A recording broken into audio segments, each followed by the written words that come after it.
Good morning guys. দিনের শুরু আমি সবসময় পরিষ্কার বিছানা দিয়ে করি। সকালে উঠি আগে বিছানায় গুছিয়ে নিই, এতে মনটা অনেক ফ্রেশ হয়ে যায়। ঘরটা গোছানো থাকলে সারাদিন কাজ করতে ভালো লাগে। তোমাদের কি সকালে বিছানা গোছানোর অভ্যাস আছে? বিছানা গোছানোর পর স্নান করে ফ্রেশ হলাম।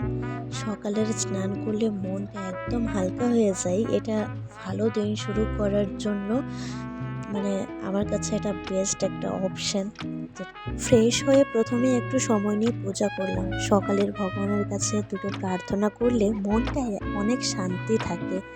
এবং ফ্রেশ হয়ে এখানে রান্না হয়ে গেছিলো, মা করেছিল। খাওয়া দাওয়া করে তারপরে একটু আয়নার সামনে গেলাম, ঢং করলাম আর কি।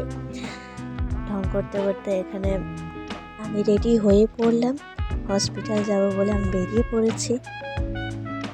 তো আজকে হসপিটাল থেকে রিপোর্ট নিয়েই সরাসরি মাসির বাড়ি গেলাম।